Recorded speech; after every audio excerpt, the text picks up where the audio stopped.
বিসমিল্লাহির রহমানির রহিম। শুরু করছি তৃতীয় শ্রেণীর গণিত অধ্যায় 1 পৃষ্ঠা 2 3 নম্বর অঙ্ক পড়ি ও কথায় লিখি। দেওয়া আছে 3111, 4 নম্বর 4335, 5153। লেখার সময় আমরা এভাবে লিখব: একক, দশক, শতক, হাজার। হাজারের গড় কত আছে? 3। তাহলে লেখো 3000 একক, দশক, শতক। 100, 3100, 1 10 1 11 11 একক, দশক, শতক, হাজার। হাজারের গড় কত আছে? 4।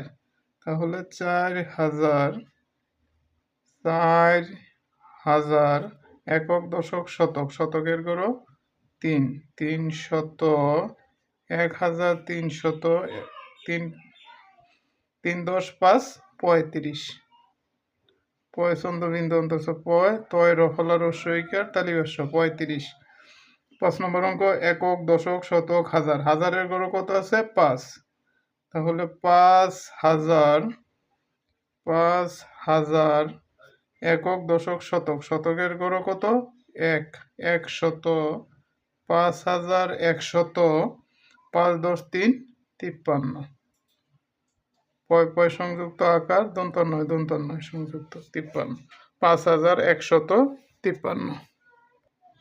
তাহলে আমরা কি 3 নম্বর পড়িও কথায় লেখো। 3 নম্বর অঙ্ক 3111, 4 নম্বর 4335, 5153। তাহলে এইভাবে অঙ্কগুলো করবে। তৃতীয় শ্রেণীর গণিতের ভিডিও নিয়মিত পেতে চাইলে আমার চ্যানেলটি সাবস্ক্রাইব করে রাখবে এবং আমার ফেসবুক পেজটি ফলো করে রাখবে। ধন্যবাদ সবাইকে।